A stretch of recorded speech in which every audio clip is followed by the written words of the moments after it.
Assalamu alaikum everyone. I hope that every single person listening to this is in a good state of mind and heart and iman, and y'all are doing great and everything's going amazing for you. So, this episode is a really big one. It's an icky topic. It's something that I don't want to say I was avoiding talking about it. I was just kind of waiting till I guess I could say I was ready to talk about this because this is a very big topic. And now, alhamdulillah, as you know, my podcast, alhamdulillah, it's gotten out to more people. I have received quite a few DMs in regards to this topic. So I think now is the best time. Now or never, you know what I mean? So I think it's very evident that we start off by talking about the Islamic way that we go about marriage. If I had $1 for every single time someone told me that the Islamic way was bad or that they could not get to know someone properly if we're doing the Islamic way, or if I just had $1 for every single time someone had a fault in the Islamic way of getting to know someone for marriage, I would be filthy rich. Without a shadow of a doubt, no one has anything on me, I'd be that rich. If the amount of times I've seen that, heard that, read that all over TikTok, like that's all we hear. I always hear teens complaining about how bad the Islamic way is. And let me tell you something. Growing up, this is something that we all hear. We all hear that, oh, you know, the way that we go about it in Islam, it's the worst way. I heard that too. And at one point I was like, shoot, they might be right. But as you grow older and as you really start to look at the wisdom behind it, you'll realize that Islam is protecting you from heartbreak. And I'll get into why. And I know that automatically there's some girls in their head and they're thinking, well, I got married to a man and he came out to be something that I didn't even thought he'd be. I'll get to that too. Just wait. So traditionally, if we're talking about the iconic perfect standard, the way that we go about this in Islam is, you know, you stay halal, stay away from any guys, don't do none of that. Let's say it's time for you to get married, you know, you're 20, 21, whatever. You see someone you like. And the way that you figure out if they're even of your interest is what they have already displayed on the outside. Now, this is going to start controversy. Just listen. I'm not talking about appearance. I'm talking about what they have already set out about themselves. What do they do? What are their interests? What are they studying? Like, just their basic roundabout on life. You kind of have an investment in that. Let's say you like the stuff that they're invested in. Let's say this person's a hafiz and you are really into hafiz. You like the people that are very close on their deen, that are very close to Allah. You are invested in that. So that might be a quality that pulls you. So, you know, small qualities like that might pull you towards someone. That is what is visible already on the outside. So let's say you are pleased with the qualities that you see. You see that this person is really righteous. What do? You get a third person involved. You get someone to talk to that person, figure out your info. Ideally, probably a parent. I know that might be a big move. So what some people do is that they kind of tell a friend, you know, if there's a mutual in between, to kind of like go dig up some info, figure out if this person's even looking for marriage. And, you know, it's just kind of like a train of kind of getting info through mutual people till you figure out that, okay, this person's looking for marriage, this person kind of has the same moral values that I do, so I'm going to tell my parents. You tell your parents, their parents get involved. Your parents are obligated to talk to them, to see, to, you know, do their little fair share of digging and see what the family's like. Ideally, if that person's invested as well and they're looking for marriage and you are what they want, then, you know, then the process moves forward. The parents talk, you know, get your nikah done, get to know each other better in the company of your parents, ask whatever questions you want, and that's really what happens. Now, people, they always say, oh, how am I supposed to ask questions in front of my parents? You know, that's so awkward. How am I supposed to do mutual? I like to talk privately and, you know, personal and just go out alone. My question is, what questions are you asking that you just cannot ask in front of your parents? Let's think about that. Because, look, 99.9% of the time, the questions that kids struggle to ask in front of their parents is about mental health, emotional well-being, moral views, or how are you going to raise your kids. Now, all those topics are very awkward to talk about in front of your parents and in front of someone that might be a potential spouse. And you're doing it all in front of your parents or all in front of someone mutual. And it's just awkward because you feel like you're not connecting with that person to a good level. But the truth is, if both of you hold righteousness in your mind and you hold iman, you'll know that no matter what happens, these are topics that you need to be discussing. You know, the sad part is, and I'm very passionate about this, if you don't know this already, I was born in Brooklyn, New York, but my family is from Pakistan. So it becomes very difficult because one thing that I really see in the culture, which is very sad, is that, you know, after they see the girl is pretty, they don't care to ask questions. They're like, okay, cool, sure, what's the date? When do you want to get this nikah done? When do you want to fold up, you know, the bag? Let's get it going. And they don't care to ask. They don't find it deemed important for the kids to sit there and ask each other, what are the moral compass views? And if your moral compass views do not align with someone else's, I promise you the marriage is not going to work. So sadly, this actually roots from our elderlies, and I hate to say that. May Allah forgive me, and I respect all of you. But one of the biggest problems that I've seen is that the older generation, they were forced to marry whoever they're with sometimes. Let's be honest. If you're from the Middle East, that's what the culture was like. It was arranged, it was forced. Some of them ended up working out great. They fell in love. It was wonderful. But some of them are in a really toxic relationship, and it's abusive, it sucks, it's horrible, and they complain about it every day. But then they'll put their kids in the same fire. And then they'll get their kids to also be forced to marry someone. They'll also force their kids to go through the same thing. And that's how, family trauma and generational depression and whatnot, all these things develop. So that's something you want to take into account. We have to be very, very wise when doing things like this. So it's kind of sad because, we go based off of physical appearance. Yes, physical attraction is a very big thing. You need to be attracted to someone. Let's be honest. Let's not act like it doesn't matter. Now, I made an episode talking about how your physical appearance is not the most important thing about you. And I agree. And I'm still standing by my word. It's not the most important thing. This world has made it seem like that is the all and be all. But let's be honest. You do have to be physically attracted to someone. You do. Don't act like there's no reason for us to beat around the bush. You wouldn't go and dig up someone's personal life if you weren't attracted to them. Simple. So yes, attraction is important, but that is not everything. And it's kind of sad because among the cultures I've seen that after there's a physical attraction, nothing else matters. And they're like, oh, perfect couple, this will be great, let's go forward. And I'm 1000% against it. And I'm gonna get straight into the topic. One of the really big parts of this episode that I want to talk about is red flags and forced marriages. And this is something that we don't talk about enough.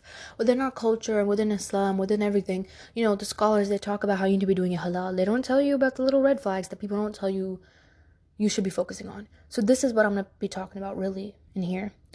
So I want to start off by saying this from the biggest bottom part of my heart, bro. This is for my parents.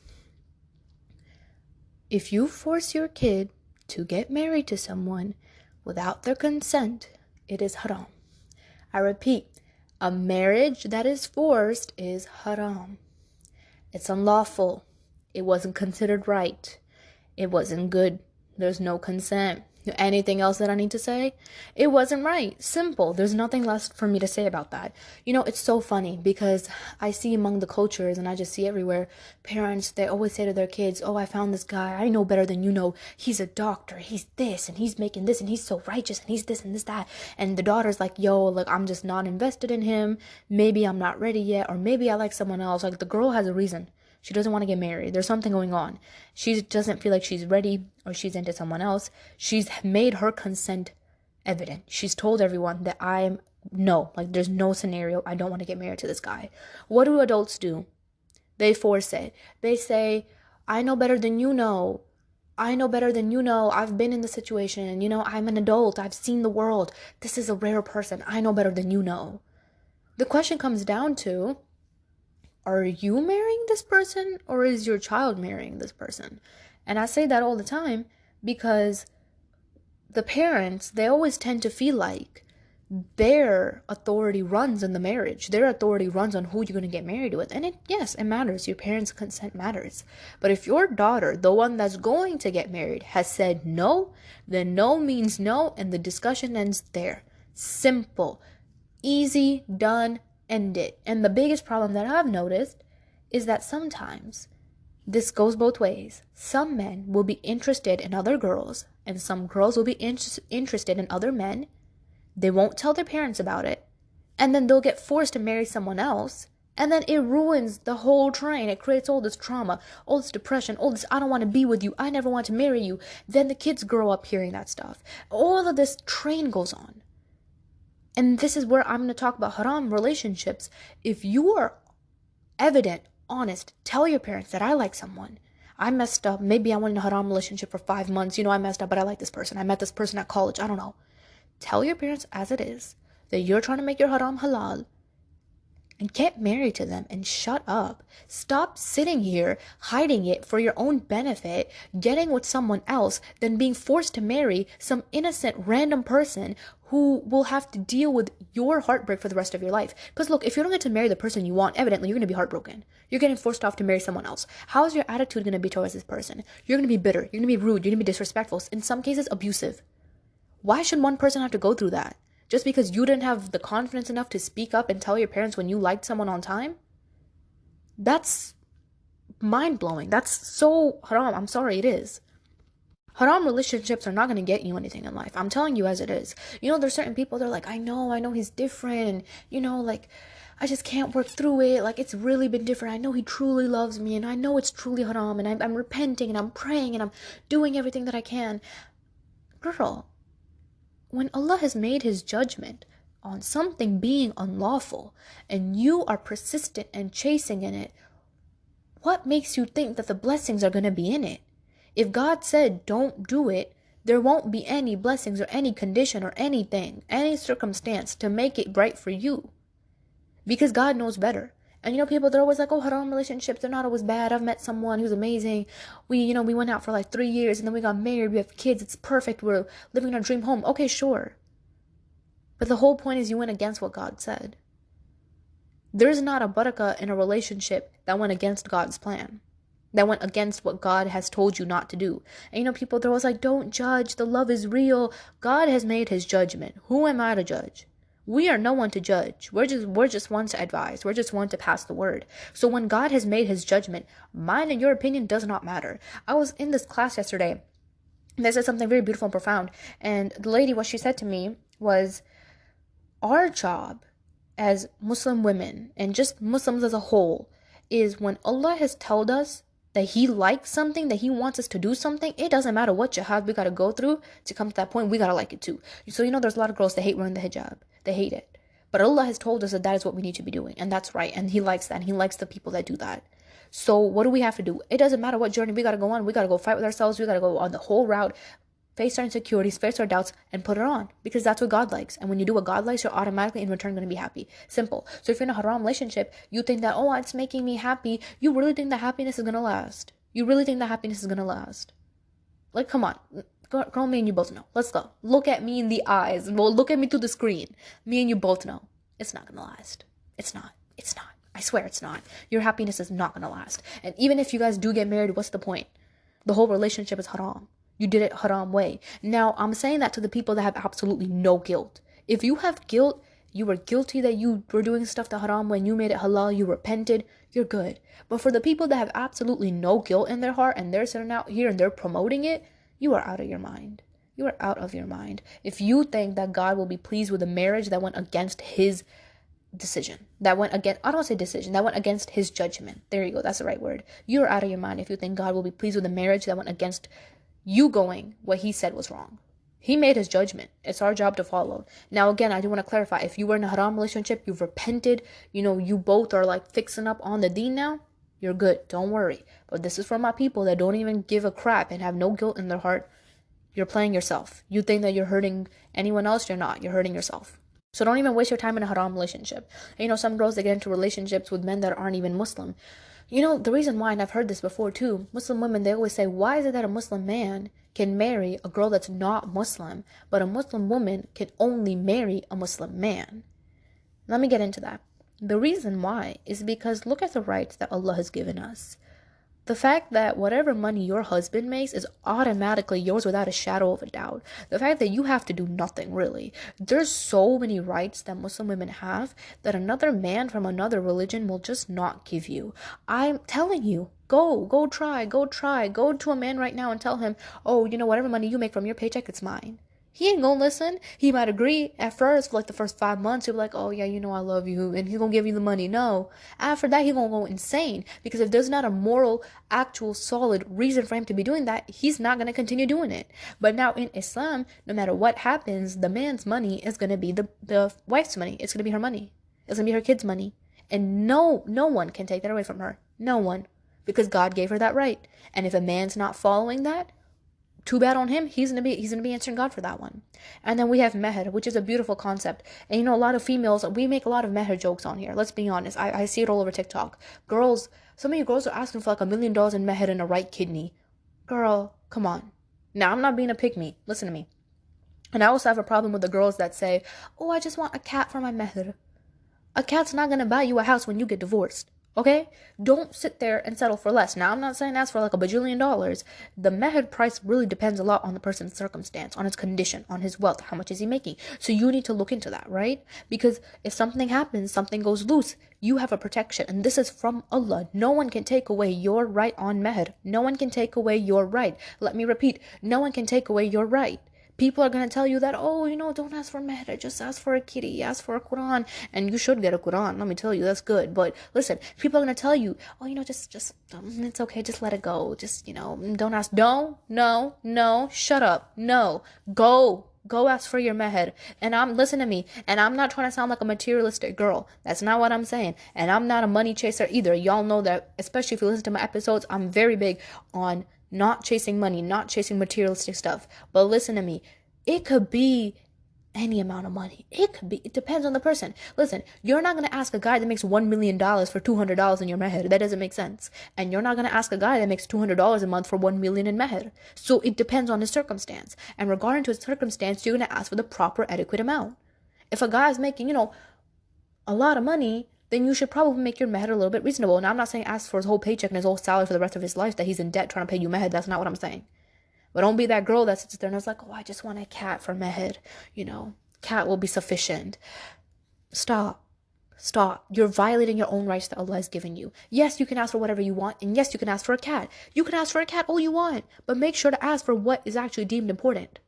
Okay? And I know that a lot of men, they're going to listen to this. They're going to hate me.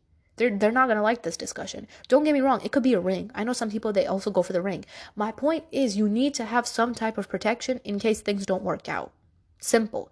People are going to be like, oh, that's such a negative way to think. That's so stupid. Oh, why are you having these thoughts? It's not me. Allah gave me these rights. Allah told me I can do this. And if God has told me, who are you to stand in front of me and tell me that I don't have a right on my own rights? You're not going to do that. And don't let a man ever do that to you, my girls. So go and again, be reasonable.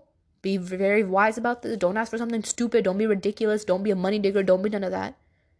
But don't allow yourself to get your rights stolen. That's my point. I'm not saying that there should be a set amount of money that you should be asking for.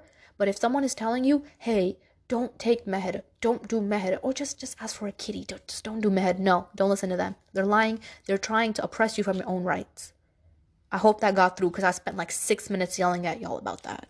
You need the protection. We all need the protection. Allah is very wise, and that's exactly why this was said. Mehed is not a price to buy someone. Some men, they're like, oh, $1 million in mehed, I think that should be enough. Or they think that a certain amount of money is how much you can buy the girl with. This is not a matter of buying. This is a matter of protection. This is a matter of both sides being protected. Because in my honest opinion, I'm the type of person that I believe that no amount of money in this world can ever buy a person. Ever. A human being has gone through so much, and they're so wise, and they have so many complex little holes in them. There's so many things within us that a money is just not sufficient enough. That's what I'm saying. So don't be that girl that sits there and asks for like $1 million thinking that that's going to be enough and you're selling yourself off. You're not selling yourself. Stop doing that. And if you are, you're disgusting. Stop. If you think amount of money is enough to get yourself sold, you're out of your mind. This whole process is not about selling yourself. This process is about protecting yourself. So protect yourself, protect your rights, and protect your future. Back to my original topic, if you're with a man that's not Muslim, you're dating a man that's not Muslim, I'm telling you, it doesn't matter how much he loves you. When this discussion starts, he's not going to be here for it. I'm serious. And if he is rare kind, I get that. But again, you got to remember that Allah's judgment, he said to marry a Muslim man, there is some hidden good in that. You may not see it. This man may be perfect. He might just not believe in Islam. But Islam changes a person. Changes. And I'm telling you, if you imply Islam in your life, you're going to become a 10 times better person. God wants good for you. So if you're with someone right now that's not a Muslim and he doesn't even have any idea of wanting to be Muslim, like it's not even a sliver of idea, he hates the idea of it, I'm sorry, but I think it's time you let that go. Because I know easier said than done, I know. But you're only going to oppress your own self. You're only going to oppress your own rights. Okay? Okay. Next discussion. So, haram relationships. Like I said, avoid it at all costs. I know that some people, they think, well, if I don't do the haram way, how am I going to find out about somebody? Trust me, if you do the halal way, Allah will find a way for you. Now, I know there's going to be some people, they're going to say, I did it the halal way, and this guy came out to be someone I didn't even thought he'd be. What do I do? Let me tell you about this one.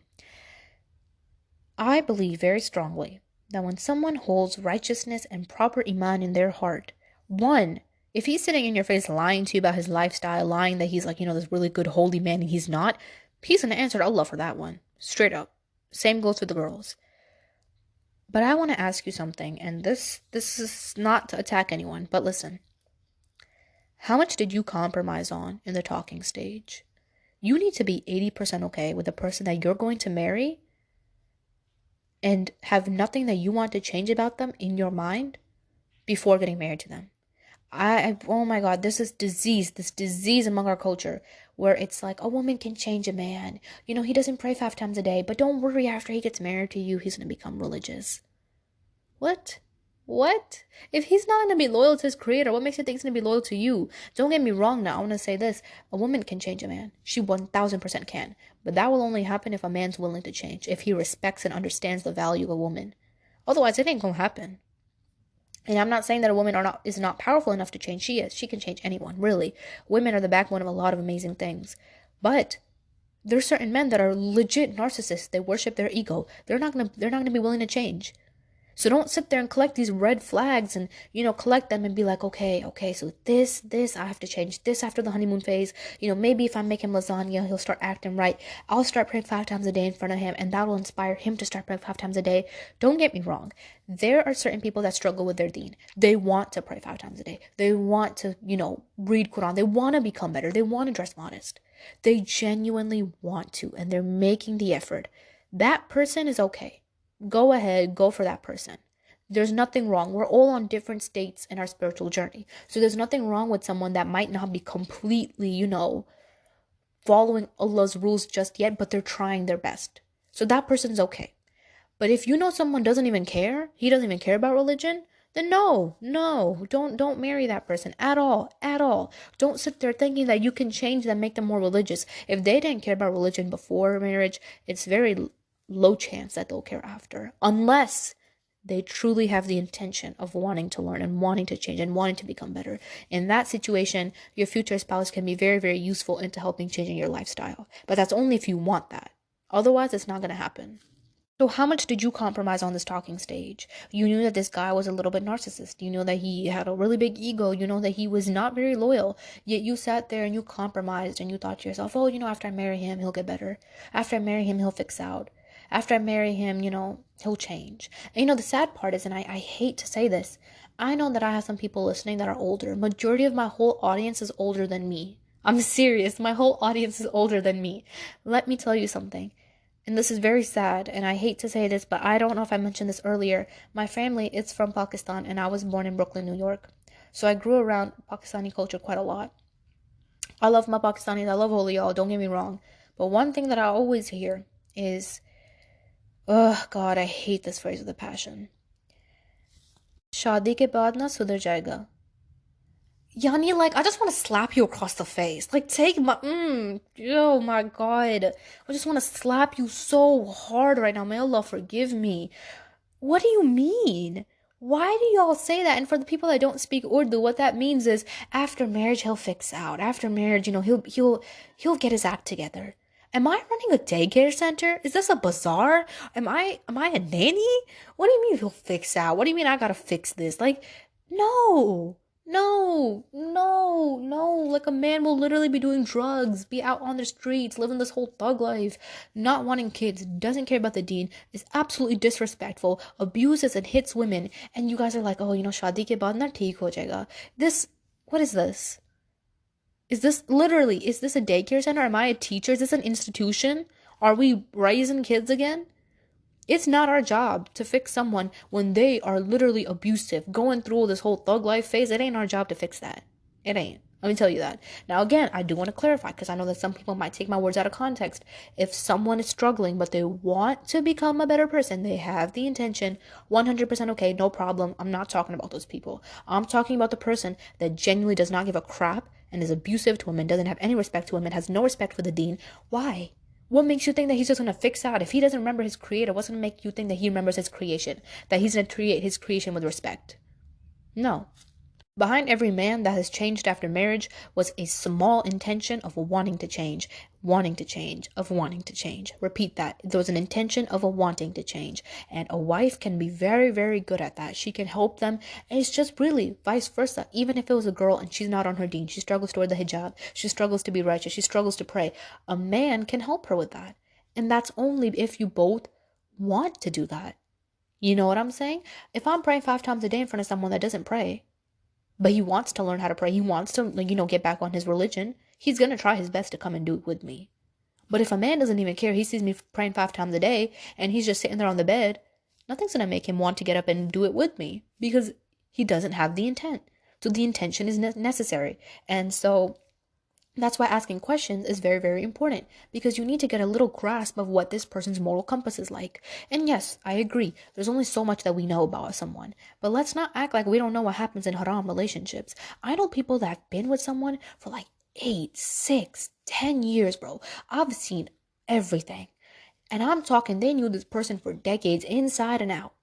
No shadow of a doubt, got married, they turned out to be a complete horrible person, someone completely different, a narcissist, and they completely transformed after a marriage. So let's not act like it doesn't happen in other situations. People, they try to justify haram relationships saying that I'm just trying to know who I'm getting married to. I know people, I'm sorry, but I know one of my close friends, she's not Muslim. She's with a guy. And I'm sorry, but there's quite a few red flags. Like there's abuse and a few other things. There's red flags. And I've told her, I'm like, girl, you think getting married gonna shove these under the rug? You're out of your crazy mind. She's like, I know, but I've told him like he not gonna hit me. He not gonna put a hand on me. I'm like, he did it already. Y'all are dating. How many years has it been? 2, 3. He already did it. What's gonna stop him when you get married? What's gonna stop him then? What's gonna stop when you have kids? That's what I'm saying. Stop thinking that, you can just change everyone, fix everyone. If there's no intention, it's not gonna happen. Simple. So be careful about that. So yes, for all my girls that sit there and complain and they're like, oh, how am I supposed to do the halal way? I don't even know the dude. I know people. Trust me. And I've seen it happen too many times. How many times have y'all heard about people that have been dating for like 8 years, high school sweethearts, whatever. Then they got married and like 4, 5, 6 years they divorced. And it's just like, oh, he turned to be someone different after he changed. Like, that's how it is. You can know someone for ages, for years. You can know someone for a decade, and they're not going to share with you their worst characteristics until time comes and they decide to let it loose. Simple. Simple.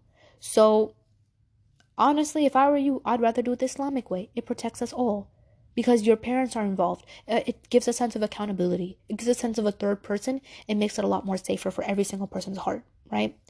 You express your intention evidently. If you're really righteous, you're on the deen, you fear Allah. If you fear Allah, you will be honest about your intention. Simple as that. You're not going to sit there and make false promises that you won't be able to keep. Because it's sunnah. You need to take care of your wife. You need to keep just both ways. Your spouse. Very important that you're good to them. And if you're careful about your deen, you'll know that that's very important. So, honestly, for every single person that complains about it the Islamic way, I think it's the best way. It protects us all. It protects us all from heartbreak. And the best part is, you're not giving away a part of yourself to someone. This is going to get me some shade. I know I'm going to get canceled for this one. How many times have y'all seen people literally, do the nasty and everything before marriage? Zina, adultery, whatever. They done it all. Get married. Person turns out to be someone they're completely not. Realize that they have no idea about who this person's personality is. Then what? And I want to talk about this, but let's be honest. Committing adultery and zina has a lot of psychological effects.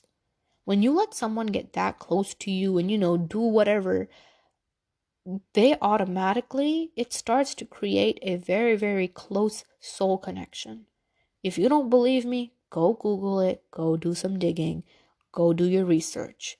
Forget religion right now, I'm talking science.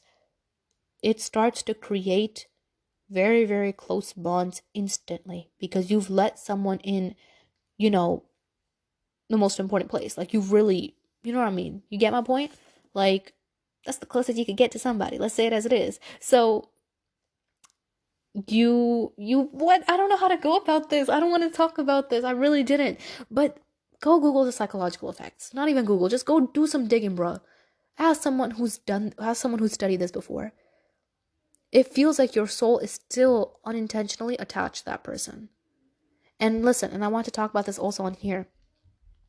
Your V card is a topic that a lot of people don't want to talk about. And this is for my girls especially. And I'm going to be honest with you, this is an icky topic. And I really didn't want to talk about this because the words that we use here are very, very sensitive. But I'm going to say in the most on surface way possible.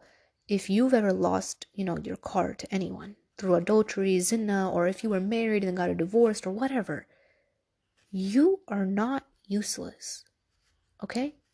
It's so heartbreaking to me when I see girls and I see people on social media slandering girls, saying that, oh, she was married before, she was this before, and now, she's used up. Used up? What is this? What do you mean by used up? You know what's disgusting? Your personality. Your personality is used up if you think that. Your personality is used up by society if you think that. There is so much more to every single human being than that. So much more. And if you're a girl and you're listening to this, and I know some girls that have been through it and they find it very difficult, they find it difficult to find their self-worth, your self-worth is not attached to that. It's not. Culture has made it seem like it is. It's not. And the reason why I said what I said earlier is psychologically, like I said, this is one of the effects. When you give it up to someone in a haram relationship, you're committing zina or adultery, you do something, you give it up to someone, it can lead to a very, very long list of negative potential side effects that culture tends to bring. Not only does your spiritual well-being kind of feel attached to this person, because that's just how our human body is, and there's nothing wrong with that. Again, there's nothing wrong with that. Culture has the audacity to drag you to the point of no belief. Like, they'll drag you like nobody's business and make it seem like it's your fault. And it's not. And I hope I really came through on this. The reason why I'm saying is that we need to be careful about who we give this all up to is because look at what happens. Seriously, let's not act like we don't know what happens in this culture. People here are ruthless. And it's so sad. In Islamic culture, they've made it seem like, if you're not pure, quote, quote, as they say, you're like the worst person. You're used up. You're disgusting. You're impure. What does that mean? Who are we to make that judgment? And who are we to ever even say that about someone? The only reason I'm telling you guys is to be careful is because scientifically, this can have a lot of impacts on your brain.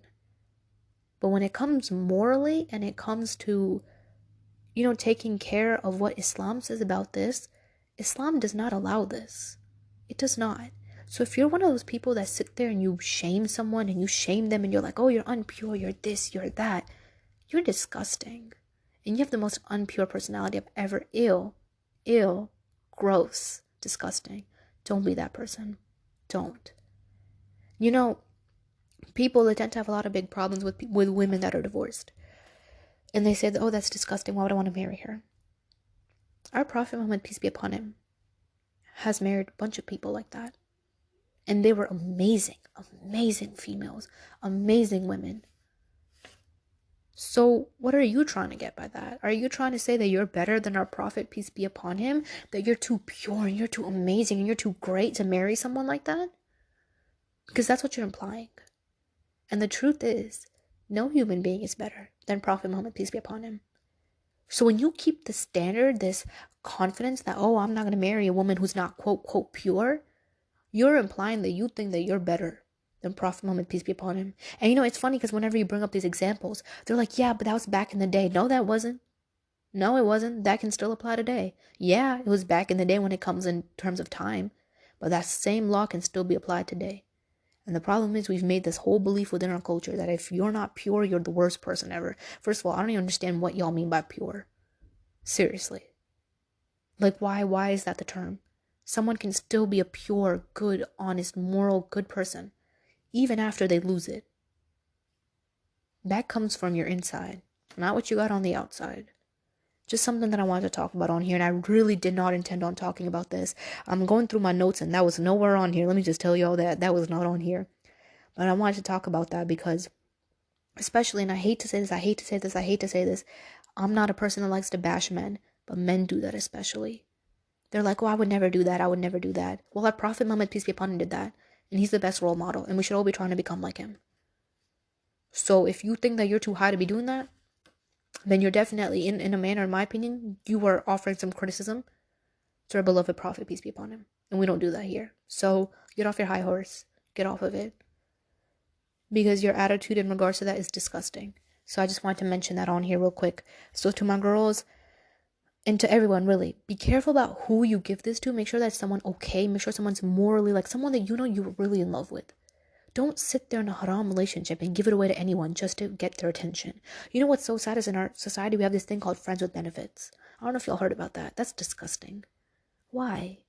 And you know, it's sad because our society has also made it seem like women, they're obligated to give it up to get a man to stay. That's not the case. I'll tell you one thing for a fact. If a man wants to stay, he'll move a mountain. I'm telling you. He'll do anything. You tell him I want someone who has a PhD and, I don't know, research, and this next thing you know, he signed up at a research school. Like, he'll do it all, okay? So, don't. And I really didn't want to talk about this on here. Really didn't. Because it's just such an uncomfortable topic because that's how society has made it. They've made it an uncomfortable topic. And especially because I'm really young and I've never been married before. I'm none of that here. And this is a topic, especially among the Pakistani culture, that if you talk about this, you get dragged. They really, really, really drag you. They call you shameful. They call you horrible, horrible names. But at the same time, I feel like I shouldn't be scared of this stuff because this stuff is like a jihad, bro. You gotta fight against these negative, this disgusting lenses that people have. And it's a topic that I'm very scared to be on. And it's a topic that I have a lot to say on, but I'm very scared of talking about it because of how taboo it is in our culture. And I'm sorry about that, guys. It's just, I'm very, very young. So talking about this, people, they instantly jump on you. They instantly are like, oh, what do you know? You're so young. You're so this, you're that. You're not supposed to be talking about this. This is like private matters, it's not. It really isn't. And if you're going to harass people and be rude among cultures about this, then no, it's not. And in Islam, we promote peace and we promote respect no matter what. And this attitude that you have goes completely against it. And I'm going to be honest with you right now. I'm like shaking. Like I'm low-key thinking of deleting this episode and not uploading it simply because of what I've just talked about. Because I know that there's going to be people that are going to jump on me. I know. But at the same time, what makes me better than the cowards that sit there and talk about this stuff? Right? Like, what makes me better than them? If I'm not speaking up against it, what makes me better than them? And the sad part is a lot of people, they're like, oh yeah, we need to talk about this topic more. We need to talk about it more. But I'm not going to talk about it because I know I'm going to get dragged. Why? And I get that and I agree and I see where people come from on that. But we need to step up and talk about this. Because in a manner, you're insulting Prophet Muhammad, peace be upon him, sunnah. You're insulting the way that he lived. And if so many of you are claiming to be on your deen, you're claiming to be all religious, and I'm, the best Muslim ever on the planet, whatever, then you need to open up your brain and realize that what you're doing in this matter is wrong. I'm like, I don't know if I should even upload this anymore, guys. I'm so tempted. But at the same time, you know what? I'm not scared. Because what makes me better than someone else if I don't talk about this? So just wanted to put that in there. Your worth is far more than those things. Anyway, moving on. So the next thing, oh my god, my brain is spinning. My brain is spinning. Okay, the next thing. I talked about collecting red flags. Talked about, what did you compromise on? Talked about not being loyal to your creator and all that, generational trauma, generational depression. One thing that I did want to give an example on that I kind of mentioned a little bit earlier and I got sidetracked is, when your parents, they force you to get married to someone. They'll tell you that, oh, go get married to this person. Let's say you like someone else. Let's say your daughter, let's set up a scenario. Let's say your parents told you to go get married to someone. You didn't want to get married to them because, you didn't feel ready. You liked someone else. You still want to continue your education, whatever. You're busy. You weren't ready yet. Your parents insist that you are going to get married. Your nikah is done. The wedding hall's booked. The wedding invitations are sent out. All of that. Been done, gone. Everything's set on plan. Your daughter keeps telling you, I don't want to get married. I don't want to get married. I don't want to get married to him. I don't like him. He's a narcissist. He has this. His moral compass is in line. I want to continue my education. Whatever it may be, I don't want to get married to him. Right? Your daughter has told you that a bajillion times, and this is especially for my parents. Your daughter has told you, or your son has told you a billion times, I don't want to get married. But what do? You force them to get married. You force them to go do it. You force them, oh, go get married, go get married, go get married. You're going to get married to this person. People like this are rare. I know. I'm older than you. I know better than you know. Go get married to this person. What's going to happen? There's two situations. There's two ways that my parents can act about this. All right, parents, listen to this. One, You can listen to your kid right now when they're telling you that this is wrong, that they're not legally or emotionally okay with this, because it is haram. They're not okay with this. You don't want to go forth with this. They're not okay with it. Their consent was no. They said no. So either you can respect that, you can cancel everything, you can respectfully back down and say, I'm sorry, but I'm not going to be doing this marriage no more. My child's not ready. I think I should stop looking. That's what you could do. A, simple, right? Or B, you can fall into what culture tells you. What culture will say, one of the biggest phrases people are always worried about is, what are people going to say? Log kya bolenge? I bet if you're Pakistani, you've heard that all the time, log kya bolenge? You can fall into that. You can think about what people are going to say. You can worry about all of that. Force your daughter to get married. Force your son to get married. Force them to get married. And then 2-3 months later, your kid's going to come crying home. They're going to come crying home. Depressed, sad, heartbroken, abused, physical abused, emotionally abused, whatever the situation may be, they're going to come home heartbroken. And that's going to continue on until they get the courage to get a divorce. So which situation would you like more? You know what's funny? Because in our culture, divorce is, like I said earlier, a big stigma. Oh my God, it's the worst thing ever. You're divorced. Oh my God, it's so bad. No. Some people are just not for you. Simple. You gotta let it go. God doesn't like divorce, but God said that we can't do it. And God also doesn't like oppression. So if you're being oppressed, you shouldn't stay. But tell me, which one's worse? Respectfully just saying no, cutting it off earlier on, protecting your daughter, protecting her emotion, protecting her feelings, protecting her well-being. Or 2, shoving your kids in the face of hell, literally, getting them with someone they don't want, and then having their self-esteem, having their everything destroyed. Like, think about it. And I know that a lot of my audience, like I said, they're older than me. Some people are on here and they're 60 plus. I'm shocked. Me and you, I bet you're shocked listening to this, but I was going through it. Some people are actually 60 plus. Some people are in their 30s, whatever you are. Which one is better? Me and you both know that choice A is better. To respect your kids' decision, to listen to when they say they're ready, to help them be with the person they want to be. Because then if not, you're the one that's going to suffer the consequences. You're the one that's going to have to sit there and look at your kid every single day getting destroyed, getting their self-esteem destroyed. And the question comes down to, are you marrying that person or is your kid marrying them? Your kid is. So if your kid says that they're not ready, don't force them. But just think about that. And another big thing that I want to quickly talk about was standards. Us girls, we have set standards. Some standards, they come from environment. They come from the way that you were born, the way that you were raised. Let's say you grew up in an abusive household. Automatically, you know that you do not want someone that gets angry a lot, that gets frustrated easily, or that is abusive. You know automatically that is a no said, no shadow of a doubt. You don't want anyone like that. Okay? So that's your personal opinion.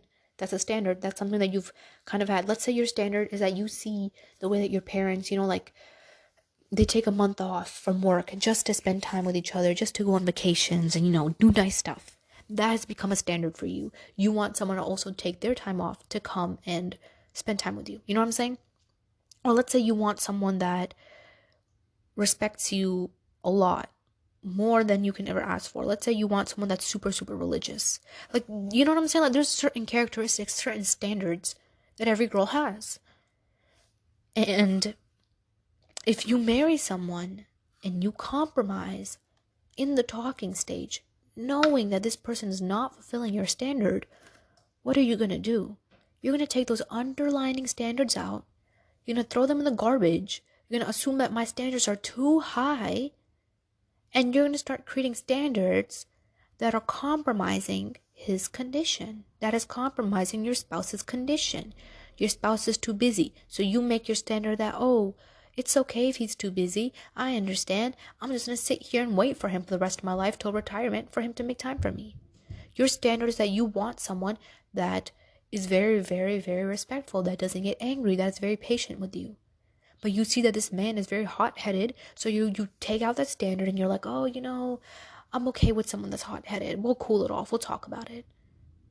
Let's say you want someone that is very affectionate and you need reassurance constantly. The man that you end up marrying, or the women, and you realize that this person that you end up being with has absolutely a hatred against reassurance, you're going to rip up that standard of reassurance out of you, and you're going to think, oh, it's okay, I'm okay. Like, I'm okay with just being this person. I don't need no reassurance. I don't need to be told that I'm loved every single day. It's okay.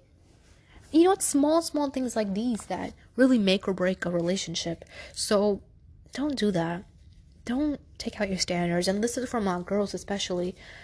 People, they always say that, oh, your standards are too high, you're asking for too much, this and that. Let me tell you something. If you're asking for stuff materialistically, like you want a guy that's making like 6 figures, takes you shopping, go to Dubai every single weekend, you're out of your mind. That's, no, girl, you're gonna get divorced really quickly. No, don't, like, materialistically, that's all. I'm against all of that, okay? Materialistically, chill out.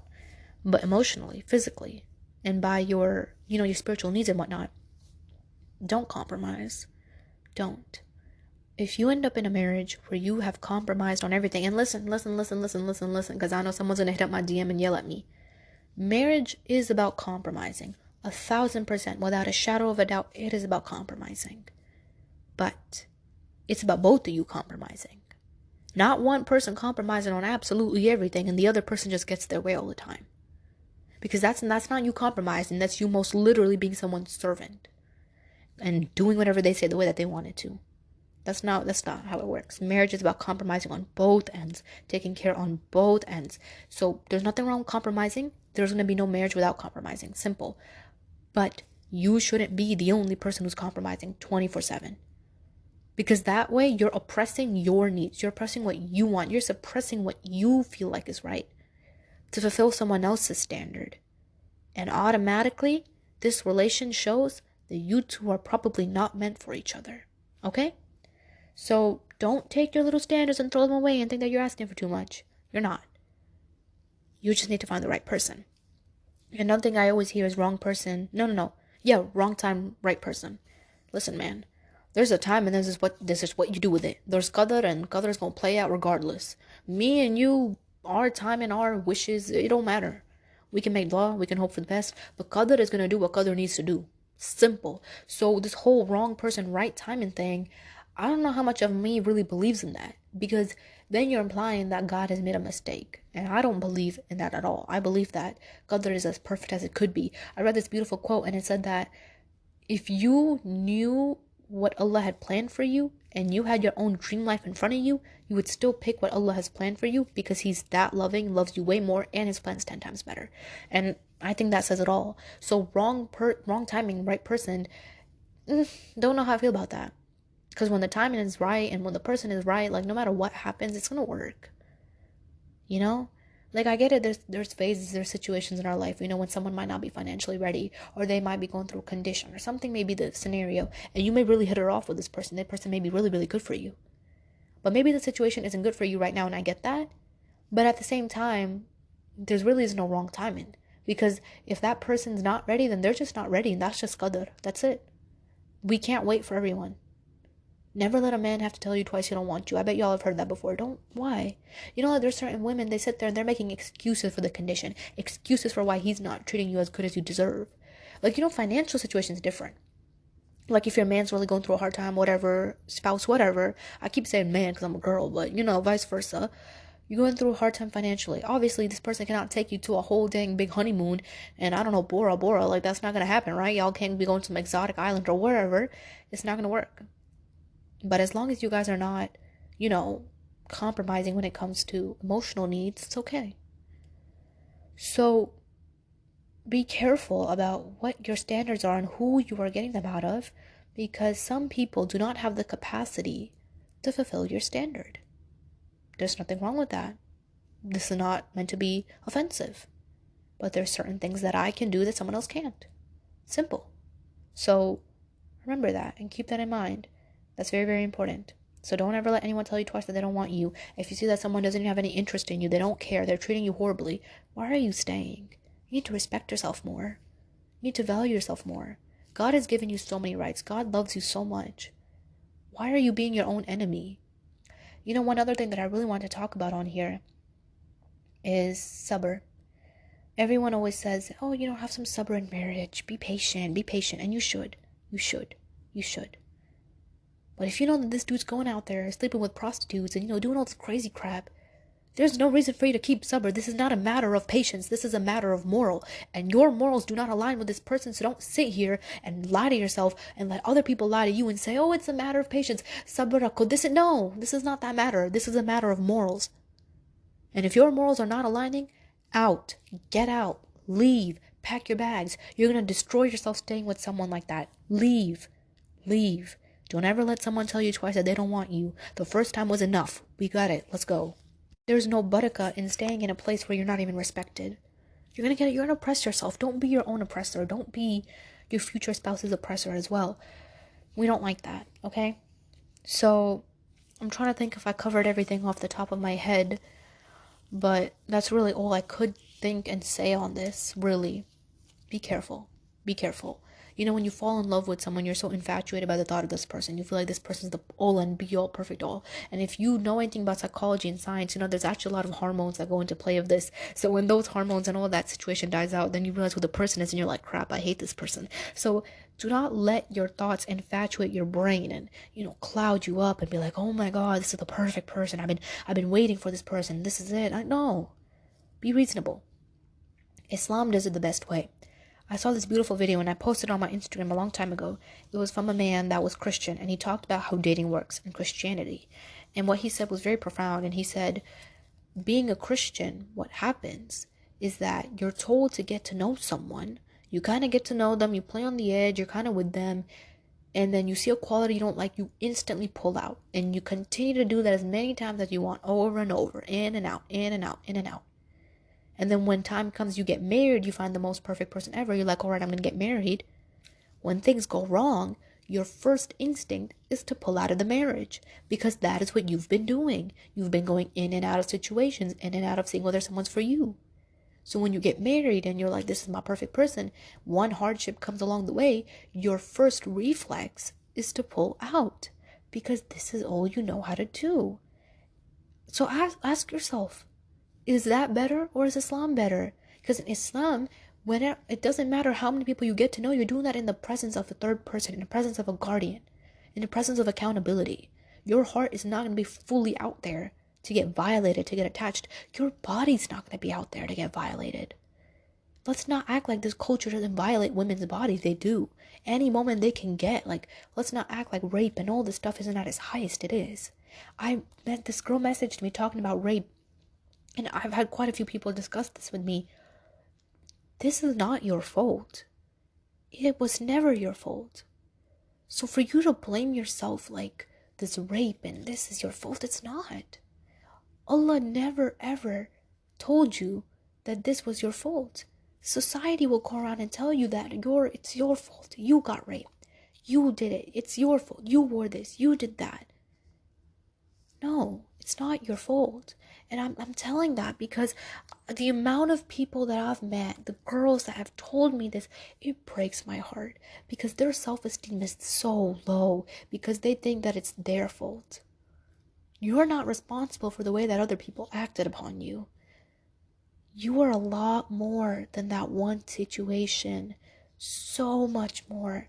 You can't limit yourself to it. You can't. You can't tell yourself that you're unlovable, unmarriable, whatever, that you're not deserving of love because of it. No. Don't listen to culture on that. And that's another thing where I know I'm going to get dragged for talking about. People in culture, they don't like to talk about these topics. They find it, gross. They're like, oh, it's weird, it's taboo, don't talk about it. It's sad. It's sad how people from the Middle East view these things. It's very sad. But the problem is we don't talk about it. And that's why things are not changing. We don't speak up about this. That's why things are not changing. We continue to oppress our women. That's why things are not changing. We continue to tell women, stay quiet while being abused. And that's why things are not changing. We continue to tell women that you can change them after marriage. And that's why things are not changing. That's why things are not changing. That's why we have generations of depressed people. That's why we have generations of family trauma. Because we tell our women, we tell our people, shut up, just take it in. He'll be fine after, he'll fix out. No, it's not your fault. It's not your job. You're not running a teaching institution. Pack up your stuff and let's go. We're getting out of here. We're not going to sit there anymore. Okay? Actually, this profound story, and I don't know it word by word, but I'm going to give you all the basic gist about how back in the time, Prophet Muhammad, peace be upon him, literally throughout war, when Aisha, may Allah be pleased with her, lost her necklace, he made everyone stop everything just to go find her necklace, just so she can get her necklace back. And you're sitting here upset over a guy that's not texting you back? You're sitting here upset over a guy that doesn't care about you, that's abusing you? Why are you letting yourself get disrespected like this? Raise the bar, queen. Raise the standard. We're not here to settle for less, especially when it comes to the emotional needs. So take care of yourself. Take care of your needs. Take care of your well-being. Take care of your standard. Nourish your standard. Nourish yourself. Become a good person. And to all my single people, a lot of people, they complain about being single. I'm single. Oh my God, I want to get married. Da, da, da. Work on yourself. The best gift that you can give to someone is a good you. So many people and teens, and I hate to say this, they get raised with the concept of, oh, you're gonna get married one day, you're gonna get married one day, you're gonna get married one day. Learn how to cook good food because you're gonna get married one day. Learn to get a good job because you're gonna get married one day. Learn how to fix the house, do like housework because you're gonna get married one day. Girl, you gotta be your own sustainer. What about you? Are you not gonna take care of yourself? Take care of yourself. Take care of your standard. Take care of your condition. This ain't a gamble. We're not here to play. Your body, your heart, your emotion, your moral compass, this is not up here on a sale at a bazaar. Alright? Stop thinking that it's your job to fix everyone. It's not. Your job is to be the best you, and that's it. Do not let society tell you that you're not worth of anything. Alright? You're used up, you're bad, you're this, you're that. What does that mean? Look at what our Prophet Muhammad, peace be upon him, used to do. Are those women? Astaghfirullah, may Allah forgive me, but those are the most honorable women. They're so honorable. May Allah be pleased with all of them. May Allah make us all like them. We don't have anything bad to ever say about them because they're amazing people. They're amazing people. So how dare you sit here and insult the Sunnah and insult, these females and insult the way that Prophet Muhammad, peace be upon him, went about his marriages by thinking that you're on a high horse. And that you wouldn't ever do that. You wouldn't ever marry someone that's divorced. You would never marry someone that is not a virgin. Why? It's something to think about. Think about it. Think about these things. Falling in love is great. Love is great. Marriage is promoted in Islam. Not against it. But you have got to take marriage and separate it from your culture. A marriage that respects, that values, that follows Islam is going to be the most successful one. So look in the deen. Look at how they are with their relationship with God. Be honest, be halal about it all, because that's the only way things are going to work out right. Promise you, promise. That's the only way. And if you're in a haram relationship right now listening to this, reevaluate yourself. Are you really hurting yourself? Are you really making yourself happy? Or are you really just sitting here oppressing yourself from the good rights that God has given you? Do not be scared to get up and ask for what you deserve and what God has told you that you deserve. I love all of you guys. If you guys need anything, reach out to me on Instagram, DM me. I'm literally answering all of you guys. Please be patient. I know that I'm a little bit slow at it. Join my Discord. It's a girls